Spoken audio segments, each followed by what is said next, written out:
Hey, I'm the industry. Hey yo, I'm the academia. I'm all those businesses that tend on technology. Whatever. And I'm all those universities, colleges, and vocational training. I represent the small, medium, and large enterprises that either develop, deploy, or use IT solutions to drive Pakistan's entire economy. I represent the 90 million youth who are in the education system and all those who you aren't capitalizing on. Did you say 90 million? We've got power in numbers and you don't know what to do with us. We're always looking for fresh grads. How come we can't even find one? Even if you're looking hard enough, you're not looking long enough or in the right places. You lose the interest in even investing in us. But we don't know who you are. Eh? Huh? Wait a second, are we? Saying the same thing? Yes.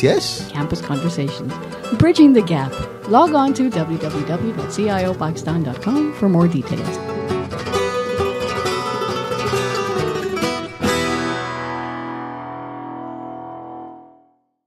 You were part of Campus Conversations at NED. How was the experience like?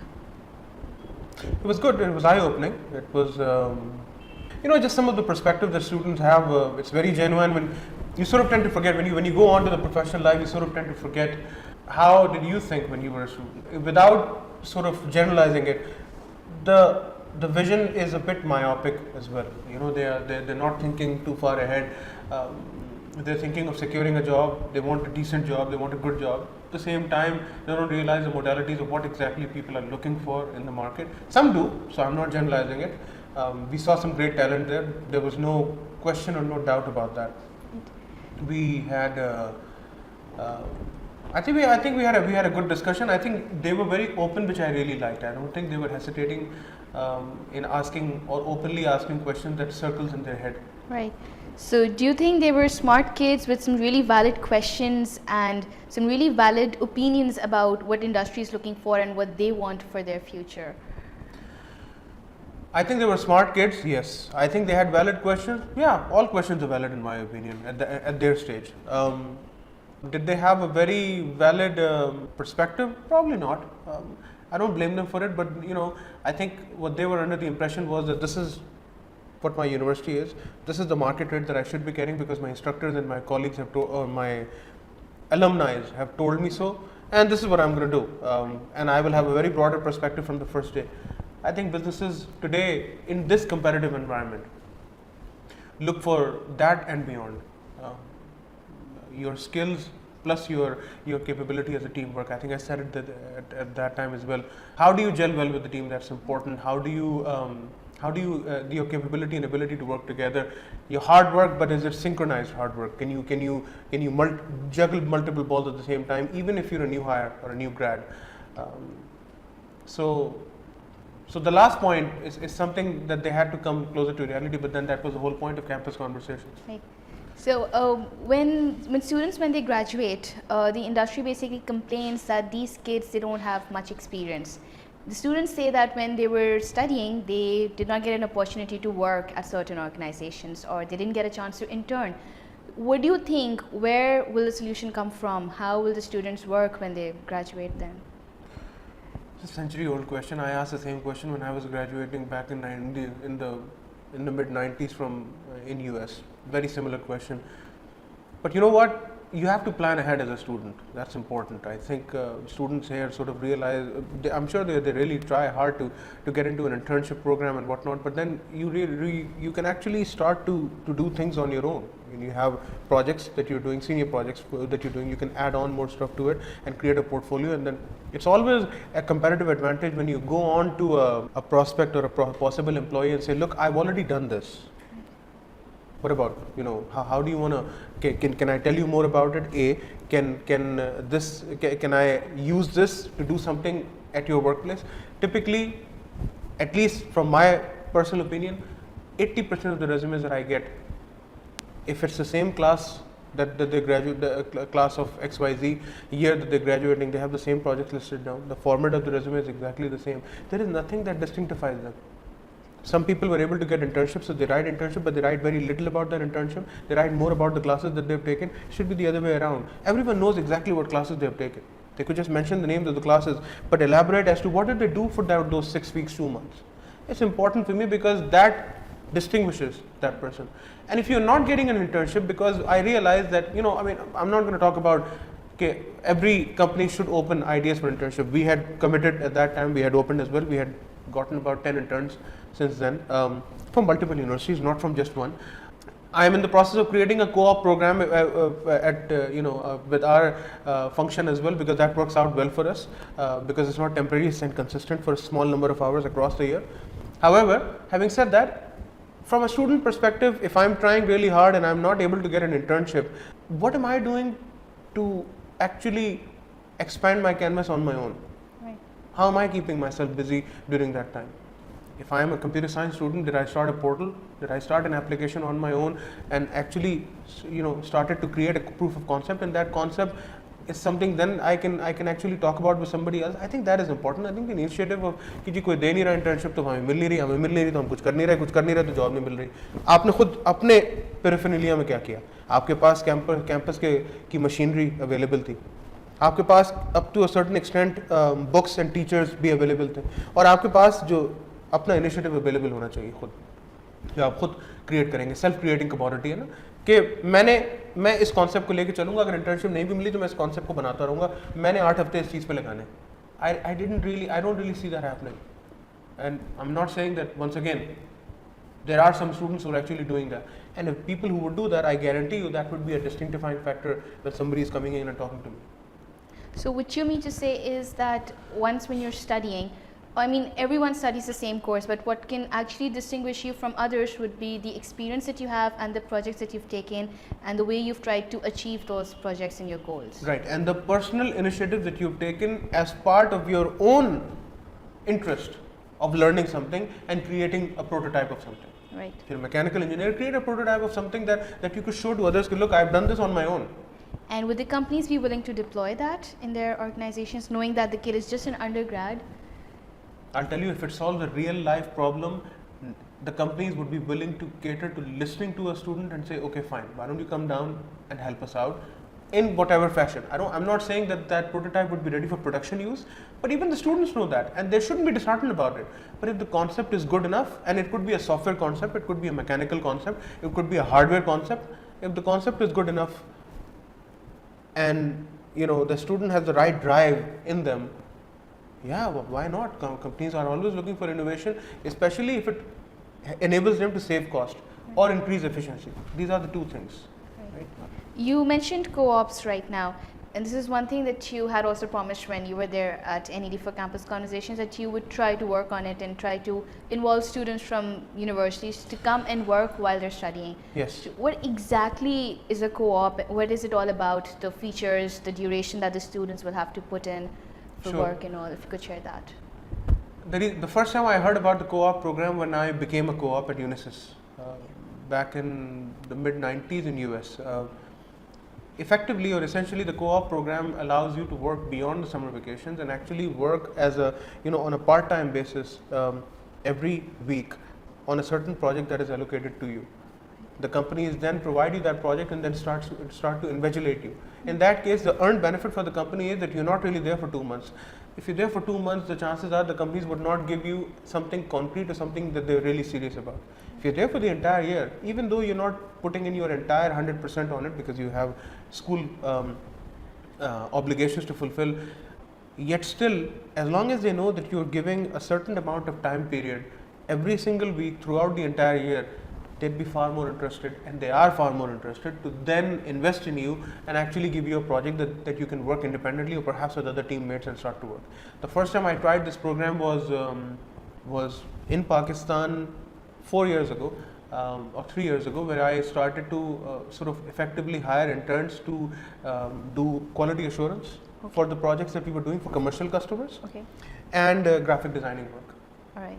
I thought that was something that was, quite frankly, as a company, it was lower risk for me to outsource this to an intern, and at the same time get the intern to get an idea and a feel of how a commercial software is created, and what are the aesthetics and the design approaches that are involved. And that worked out really well. I had 2 interns. I never used to see them at daytime. They always used to come in around 5 o'clock. They used to leave around 11 o'clock. I used to see their timesheet. They were very, proper about filling in those timesheets and doing the work, and it worked out really well. So you have any future plans of co-ops? I mean, with these students of NED maybe, or maybe some other students who could get in touch with you to be a part of such a co-op program again? Yes, something that I committed and something that I'm still working on is something that we have to, since it has not been introduced in our company at CDC IT Minds as yet, but it's something that we are certainly considering, and we are actually looking at how we can best engage with the student. The reason why we want to make sure that we want to do this the right way is because we do not want to just get 2 or 3 co-ops, and I doubt that we'll have more than that, but 2 or 3 co-ops, and then not really give them something that we really want to get done. We want to sort of carve out the area of a proper give and take. But something, it has to be an equal relationship. We have to get something out of them as well, and they have to get something out of us. Right. But what exactly would be the gain that a company would get with the co-op program? I mean, the students get the benefit that they get to learn something while they're studying. Sure. What is the benefit to the company? They're just getting a bunch of interns who are working maybe late night on a project.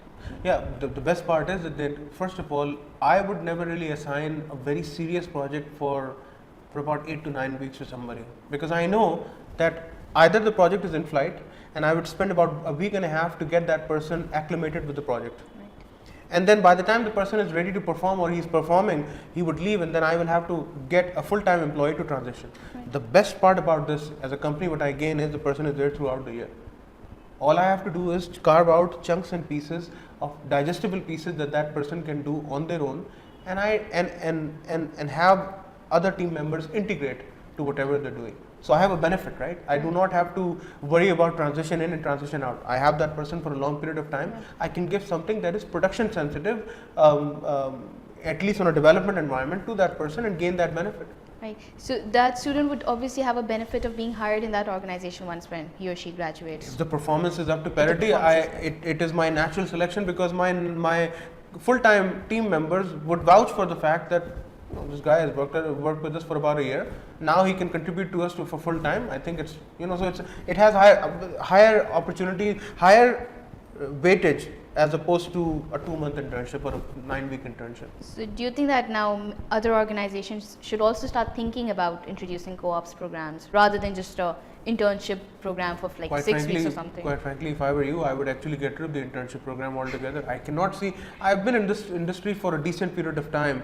I cannot see somebody doing something very creative, very cohesive for a period of 9 weeks. I mean, unless that there are reports that have to be compiled, you can't really give something very productive to an organization for 9 weeks, especially in an organization where people are already saddled to do their work. So if the time contribution decreases, but a person is there for a portion of time where the person is sort of coming in the last 2 working hours and spending another 2 hours for about 4 days, 4 hours per day and whatnot, or maybe 3 hours per day. I feel that the person, if the right time is spent from the company, which at least as a company I would be willing to invest, I can actually get some decent work done out of these students. So any idea how soon you would maybe try to launch this program so the students could at least have one person to look up to for a co-op program and be a part of such an organization and learn from it? I would not say in the matter of months, but weeks. It'll take that much of a time. I think the fiscal year is there. The most important factor is that we're at the juncture of closing this financial year. That is important, and then the other things can start to subsequently fall out. I also want to do that at the right time in terms of the academic purposes, where the students are actually either they have combining it right when they begin the semester, so that it's a cyclical thing for them. So effectively, these are the things that I have to action. And the last, certainly not the least, is we have to figure out as to what exactly would be the areas will we give to them so that they can I don't want to set these students out for failure. They have to feel successful in what they have to accomplish while working. So I think the criteria would be very, very important to be very stiff on the criteria, because we don't really want to inherit somebody or get somebody in who's not really interested in pursuing the kind of work that we're giving them. So it'll be a very open thing as to what they can do and what exactly do we want to get done out of them, and that'll be a good start.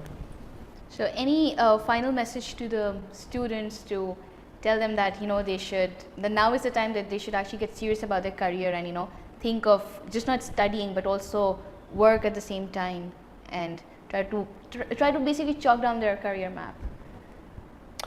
Yeah, don't give up. Don't solely focus on, and first of all, don't really just think if I don't have contacts, an internship will not come to me. That might very well be true in certain cases, but in many other cases, the other equation is actually their own initiative. If your initiative is there, if your drive is there, you'll actually ask a friend of a friend, a friend of your parent, or a friend of a friend of a friend to help them out towards automating their business, or helping them out in whatever that you feel that you could deliver based on whatever you've learned from school.